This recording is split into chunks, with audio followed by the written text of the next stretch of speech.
If you take a random Tuesday afternoon off to do absolutely nothing, you will likely spend the entire time feeling guilty about it. Modern culture admires those who work long hours, stay relentlessly busy, and sacrifice their personal time for professional output. We tie our self-worth directly to our economic productivity, operating under the assumption that the drive for constant output is a basic part of human nature. This relentless pressure to optimize our time is a specific psychological complex, a legacy inherited from a 16th century religious crisis. To find the origin of that pressure, we have to look at the world right before it. In late medieval Europe, the Catholic Church functioned as both a spiritual authority and the most powerful economic institution in society, shaping every rule regarding work and wealth. This era maintained a profound suspicion of wealth accumulation. The Church enforced a strict ban on usury, the practice of charging interest on loans. Medieval thinkers feared that debt systems would trap entire communities in dependency, so they treated the pursuit of profit with extreme caution. The ultimate societal ideal was the ascetic monk who renounced material life entirely.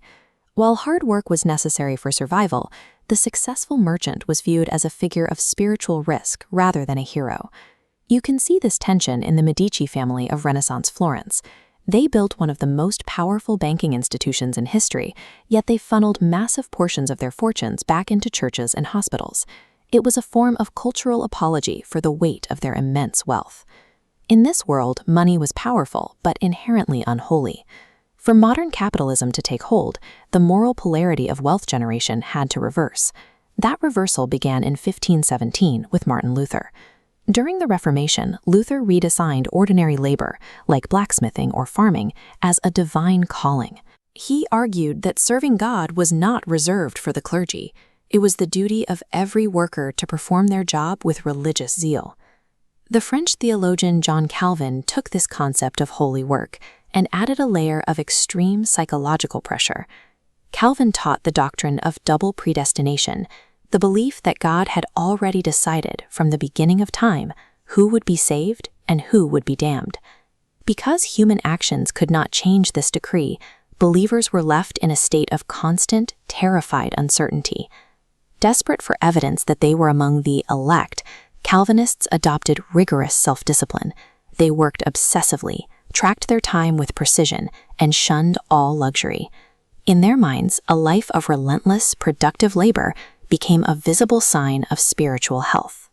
This religious anxiety inadvertently created a unique economic blueprint, a society driven to work endlessly to prove its worth, while refusing to spend its profits on worldly pleasure.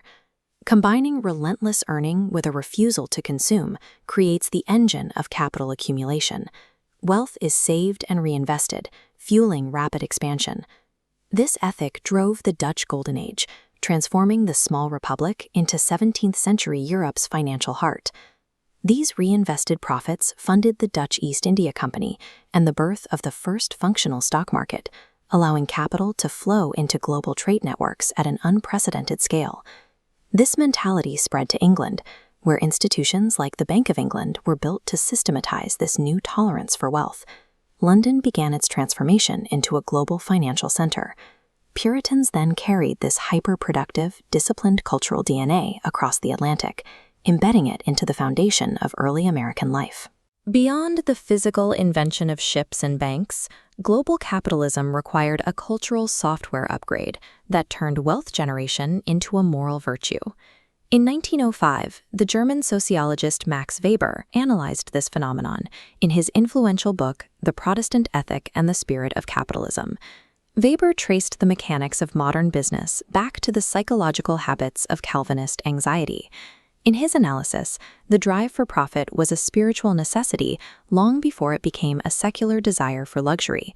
He demonstrated that capitalism required a specific, historically unique orientation toward work to make the machinery of the modern economy run.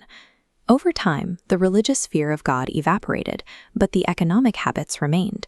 By the time Benjamin Franklin popularized the idea that time is money, the spiritual motivation had been replaced by a secular pursuit of profit.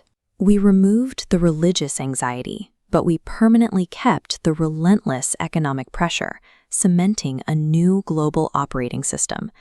Weber warned of an iron cage, an inescapable economic order that forces everyone born into it to work relentlessly, even though the original spiritual meaning has been lost. This mechanical system matured during the Industrial Age, organizing human labor into rigid, measurable inputs and rewarding those who sacrifice the most for the machine. The guilt we feel when resting today is the ghost of that 500-year-old religious fear. We are still reacting to a theological crisis that most of us have forgotten. Realizing that our obsession with endless productivity is a cultural invention gives us the permission to finally step back. It allows us to stop measuring our worth by our output and redefine what a success